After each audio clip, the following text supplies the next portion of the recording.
मदन का गांव railway station से महज 2 किलोमीटर दूर था। गांव में खेती बाड़ी के अलावा कमाई का कोई दूसरा साधन नहीं था। मदन के पास जमीन तो थी नहीं, इसलिए वो दूसरों के खेतों में मजदूरी करता था। लेकिन इस साल सूखा पड़ने की वजह से उसे खेतों में कोई काम नहीं मिला, जिसके कारण उसके घर का राशन खत्म हो रहा था और मदन के सिर पर बूढ़ी माँ की दवाइयों का खर्च भी था। मदन ने ठान लिया कि वो हाथ पर हाथ धरकर नहीं बैठेगा। उसने गांव के चौराहे पर अपने दोस्त रमेश से सलाह लेने का फैसला किया। मदन के चेहरे पर चिंता की लकीरें साफ दिख रही थीं। रमेश भाई, अब तो पानी सिर से ऊपर जा रहा है, खेतों में काम है नहीं और घर में जो थोड़ा बहुत अनाज था वो भी खत्म होने की कगार पर है। माँ की तबीयत अलग से खराब रहती है, समझ नहीं आ रहा क्या करूं। बात तो तुम्हारी सच है मदन, इस बार पूरे गांव का यही हाल है। पर हिम्मत हारने से तो पेट नहीं भरेगा ना, कुछ तो अलग सोचना ही पड़ेगा। मैंने सोचा है शहर जाकर मजदूरी करने से अच्छा है कि अपने रेलवे स्टेशन के पास ही कोई छोटा मोटा खाने पीने का ठेला लगा लूं। वहां पैसेंजर ट्रेनों का आना जाना लगा रहता है, लोग भूखे प्यासे उतरते हैं, कुछ ना कुछ तो बिकेगा ही। ठेला? पर बेचोगे क्या? वहाँ चाय और समोसे की तो पहले से ही 3 दुकानें हैं, उनसे मुकाबला कैसे करोगे? मैं समोसा नहीं बेचूंगा रमेश। मैंने पिछले महीने शहर में देखा था, वहां लोग मैक्रोनी बहुत चाव से खाते हैं। अपने यहाँ रेलवे स्टेशन पर कोई मैक्रोनी नहीं बेचता। अगर मैं सस्ते दाम में गरम और मसालेदार मैक्रोनी बनाऊं तो लोग जरूर खाएंगे। बस डर इस बात का है कि शुरुआत के लिए थोड़े पैसों की जरूरत पड़ेगी। अगर इरादा पक्का है मदन, तो पैसों की फिक्र मत कर। मेरे पास जो थोड़ी बहुत बचत है वो मैं तुझे देता हूँ। तू सामान ला और कल से ही काम शुरू कर। मुझे तुझ पर पूरा भरोसा है। दोस्त का साथ पाकर मदन की आंखों में चमक आ गई। उसने उसी शाम रमेश से कुछ पैसे उधार लिए और पास के बाजार जाकर मैकरोनी, मसाले, एक छोटा चूल्हा और कुछ बर्तन खरीद लाया। रात भर मदन और उसकी माँ ने मिलकर मैकरोनी उबालने और मसाले तैयार करने की तैयारी की। मदन के दिल में डर तो था, लेकिन अपनी माँ को एक अच्छी जिंदगी देने की उम्मीद उस डर से कहीं ज्यादा बड़ी थी। सुबह की पहली किरण के साथ मदन अपनी नई दुकान लगाने के लिए स्टेशन की तरफ निकल पड़ा। मदन ने स्टेशन के बाहर पीपल के पेड़ के नीचे एक पुरानी मेज पर अपना चूल्हा और बर्तन सेट किए। मैकरोनी के मसालों की खुशबू हवा में तैरने लगी थी। तभी स्टेशन के बाहर पहले से चाय की दुकान चलाने वाला जग्गू वहां आ धमका। जग्गू को मदन का वहां दुकान लगाना बिल्कुल रास नहीं आया। अरे ओ भाई, ये यहाँ क्या तमाशा लगा रखा है? यहाँ सालों से हम लोग दुकान चला रहे हैं, ये नया तामझाम लेकर कहाँ से आ गए? चलो हटाओ यहाँ से अपनी मेज। जग्गू भाई राम राम। मैं तो बस अपनी किस्मत आजमाने आया हूँ। आप तो चाय समोसा बेचते हो, मैं तो बस मैक्रोनी बेच रहा हूँ। इससे आपकी दुकानदारी पर कोई फर्क नहीं पड़ेगा। गरीब आदमी हूँ, पेट के लिए कर रहा हूँ। मैक्रोनी? ये क्या अजीब सा खाना है? गांव के लोग ये सब नहीं खाते। 2 दिन में बोरिया बिस्तर समेटना पड़ेगा, देख लेना। और हाँ, स्टेशन के सामने कचरा मत फैलाना, नहीं तो अच्छा नहीं होगा। आप फिक्र मत करो जग्गू भाई, मैं साफ सफाई का पूरा ध्यान रखूंगा और खाना अच्छा होगा तो लोग जरूर पसंद करेंगे। जग्गू बड़बड़ाता हुआ अपनी दुकान पर वापस चला गया। ठीक 7 बजे ट्रेन स्टेशन पर रुकी और मुसाफिर बाहर निकलने लगे। लोग मदन के ठेले की तरफ देख तो रहे थे, लेकिन कोई रुक नहीं रहा था। मदन को लगने लगा कि जग्गू की बात सच न हो जाए। तभी एक मुसाफिर जो काफी थके हुए लग रहे थे, मदन के ठेले के पास आकर रुके। उन्होंने मैक्रोनी की खुशबू सूंघी और मदन से दाम पूछा। भाई ये क्या बना रहे हो? बड़ी अच्छी खुशबू आ रही है। 1 प्लेट का क्या दाम है? बाबूजी, ये मसालेदार मैक्रोनी है, गर्मा गर्म है और सिर्फ 15 रुपए प्लेट है। एक बार खाकर देखिए, थकावट दूर हो जाएगी। ठीक है, 1 प्लेट लगाओ, तीखा थोड़ा कम रखना।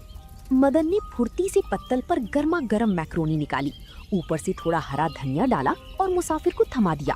मुसाफिर ने जैसे ही पहला निवाला मुंह में डाला, उसके चेहरे की थकान गायब हो गई। वाह भाई वाह, मजा आ गया। मैंने शहर में कई बार मैक्रोनी खाई है, लेकिन जो स्वाद तुम्हारे इस देसी मसाले में है वो कहीं नहीं मिला।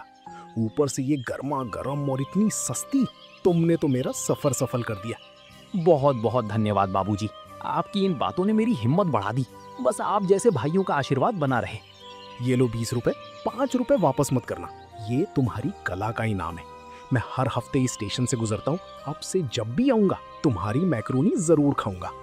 मुसाफिर के जाने के बाद वहाँ खड़े 2-3 और लोग मदन के ठेले के पास आ गए। उन्होंने भी मैक्रोनी का ऑर्डर दिया। मदन ने फुर्ती से सबको गर्मा गर्म मैक्रोनी परोसी।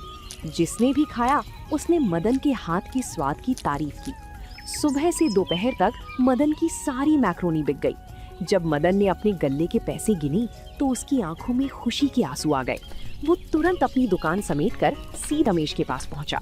रमेश भाई कमाल हो गया, आज पहले ही दिन सारी मैक्रोनी बिक गई। ये देखो तुम्हारी पहली किश्त के पैसे, लोगों को इसका स्वाद बहुत पसंद आया। अरे वाह मदन, मुझे तो पहले से ही भरोसा था। पर ये पैसे अभी अपने पास रख, अभी तुझे और सामान लाना होगा। जब दुकान अच्छी चल पड़े तब आराम से लौटा देना। तुम सच में बहुत अच्छे दोस्त हो रमेश, अगर आज तुम मदद ना करते तो पता नहीं मेरा क्या होता। मदन ने उस रात बाजार जाकर अगले दिन के लिए 2 गुना सामान खरीदा। उसकी माँ भी बेटे की सफलता देखकर बहुत खुश थी। दोनों ने मिलकर रात को ही सारी तैयारी कर ली। देखते ही देखते 1 हफ्ता गुजर गया। अब मदन की दुकान पर सुबह से ही भीड़ जुटने लगी थी। जो लोग पहले जग्गू की दुकान पर समोसा खाने जाते थे वे अब मदन की मसालेदार मैक्रोनी का इंतजार करते थे। लेकिन दूसरी तरफ जग्गू की दुकानदारी ठंडी पड़ती जा रही थी। जग्गू अपनी दुकान पर बैठा बैठा मदन को गुस्से में घूरता रहता था। एक दिन जग्गू से रहा नहीं गया और वो मदन से उलझने के इरादे से उसके ठेले पर आया। ओ मदन, तुम्हारी वजह से मेरी दुकानदारी चौपट हो रही है। तुम यहाँ आए दिन भीड़ लगाए रखते हो जिससे मेरी दुकान का रास्ता बंद हो जाता है। अपनी दुकान यहाँ से हटाओ, नहीं तो मैं स्टेशन मास्टर से शिकायत कर दूंगा। जग्गू भाई, आप बेवजह गुस्सा कर रहे हैं। मेरी दुकान तो पेड़ के नीचे है, आपका रास्ता बिल्कुल साफ है। और रही बात ग्राहकों की, तो नसीब का लिखा कोई किसी से नहीं छीन सकता। आपकी दुकान का अपना स्वाद है, मेरी दुकान का अपना। हाँ जग्गू भाई, मदन सही कह रहा है। तुम बेकार में इससे लड़ रहे हो। मैक्रोनी का स्वाद अच्छा है, इसलिए हम यहाँ आते हैं। तुम लोग चुप रहो। मदन, मैं तुम्हें आखिरी बार चेतावनी दे रहा हूँ, यहाँ दुकान चलानी है तो कायदे में रहो। जग्गू गुस्से में पैर पटकता हुआ वापस चला गया। मदन झगड़ा नहीं चाहता था। उसने तय किया कि वो अपने काम की क्वालिटी को और बेहतर करेगा और किसी भी तरह के विवाद से दूर रहेगा। मदन की यही अच्छाई उसकी सबसे बड़ी ताकत बनने वाली थी। उसने अगले ही दिन से दुकान की साफ सफाई पर और ज्यादा ध्यान देना शुरू कर दिया, जिससे ग्राहक और आकर्षित होने लगे। तभी एक दोपहर स्टेशन पर शहर के एक बड़े व्यापारी अपनी गाड़ी से उतरे। भाई, मैंने इस पूरे इलाके में तुम्हारी मैक्रोनी की बड़ी तारीफ सुनी है। लोग कहते हैं कि स्टेशन के पास एक भाई बहुत लाजवाब मैक्रोनी बनाता है। क्या हमें भी एक प्लेट मिलेगी? आइए आइए बाबूजी, बिल्कुल मिलेगी। आप 2 मिनट रुकिए, मैं अभी आपके लिए एकदम ताजी और गर्मा गर्म मैक्रोनी तैयार करता हूँ। मैक्रोनी खाने के बाद वो व्यापारी कहता है, अरे वाह, ये तो सच में बहुत स्वादिष्ट है। मसालों का तालमेल बिल्कुल सही है। भाई, तुम इस छोटे से स्टेशन पर ये ठेला लगाते हो। तुम चाहो तो शहर के किसी बड़े बाजार में अपनी दुकान खोल सकते हो। वहां तुम बहुत अच्छा कमाओगे। बाबूजी, शहर जाने की मेरी हैसियत नहीं है और इस स्टेशन ने मुझे उस वक्त सहारा दिया जब मेरे घर में खाने को दाना नहीं था। मुझे इसी मिट्टी में रहकर अपने गांव के लोगों की सेवा करनी है और यहीं से आगे बढ़ना है। सोहनलाल मदन के विचारों और उसकी सादगी से बेहद प्रभावित हुए। उन्होंने मदन को उसकी मेहनत के लिए न सिर्फ पूरे पैसे दिए बल्कि जाते जाते एक बड़ा ऑर्डर भी दे गए। अगले हफ्ते सोहनलाल के घर पर एक पारिवारिक समारोह था, जिसके लिए उन्होंने मदन को मैक्रोनी का स्टॉल लगाने का न्योता दिया। ये मदन की जिंदगी का पहला बड़ा ऑर्डर था जो उसकी किस्मत बदलने वाला था। उसने तुरंत अपने सच्चे दोस्त रमेश को ये बात बताई। रमेश भी अपने दोस्त की तरक्की देखकर फूला नहीं समा रहा था। दोनों ने मिलकर तय किया कि वे समारोह के लिए सबसे बेहतरीन सामग्री खरीदेंगे। मदन की माँ ने भी घर पर रहकर खास मसाले पीसने में मदन की मदद की। लेकिन जहाँ एक तरफ मदन के घर में खुशी का माहौल था, वहीं जग्गू की दुकान पर सन्नाटा पसरा था। जब जग्गू को इस बड़े ऑर्डर का पता चला तो उसकी जलन दुश्मनी में बदलने लगी। ये कल का आया मदन आज इतना बड़ा आदमी बनने चला है। शहर के बड़े बाबू इसे ऑर्डर दे रहे हैं। अगर ये ऐसे ही बढ़ता रहा तो मेरी चाय समोसे की दुकान तो हमेशा के लिए बंद हो जाएगी। मुझे कुछ ऐसा करना होगा जिससे मदन का ये ऑर्डर उसके हाथ से निकल जाए और साथ ही उसकी बदनामी भी हो। जग्गू ने मदन को नुकसान पहुंचाने की एक साजिश रची। जग्गू रात के अंधेरे में मदन के सामान रखने वाली ठिकाने की तरफ बढ़ने लगा। मदन ने अगले दिन के बड़े ऑर्डर के लिए सारा सामान, उबली हुई मैक्रोनी और अपने खास मसाले स्टेशन के पास बनी एक छोटी सी गोदाम में सुरक्षित रख दिए थे। जग्गू चुपके से अंधेरे का फायदा उठाकर उस गोदाम की तरफ बढ़ा। उसके हाथ में मिर्च के पाउडर का एक बड़ा पैकेट था जिसे वो मदन के मसालों में मिलाने आया था ताकि खाना इतना तीखा हो जाए कि कोई खा ना सके। वो मदन के सामान की तरफ बढ़ा, लेकिन वो ये नहीं जानता था कि रमेश उस रात वहीं पास में सो रहा था। जग्गू, तुम यहाँ आधी रात को क्या कर रहे हो? और तुम्हारे हाथ में ये क्या है? अरे रमेश, वो मैं तो बस यहाँ से गुजर रहा था तो देखा दरवाजा खुला है। मैं तो बस देखने आया था कि कहीं कोई चोर ना घुस गया हो। उन दोनों की आवाज सुनकर मदन वहां पहुंचता है। जग्गू भाई, दरवाजा तो बाहर से बंद था। आपके हाथ में जो मिर्च का पैकेट है वो मेरे मसालों में मिलाने के लिए है ना? मैंने कभी आपका बुरा नहीं चाहा, फिर आपने मेरे साथ ऐसा क्यों किया? मदन भाई, मुझे माफ कर दो, मुझसे बहुत बड़ी गलती हो गई। तुम्हारी दुकान चलने से मेरी दुकान बंद होने की कगार पर आ गई थी, इसीलिए मैं अंधा हो गया था। पुलिस को मत बुलाना मदन, मेरा परिवार बर्बाद हो जाएगा। मदन का दिल बहुत बड़ा था।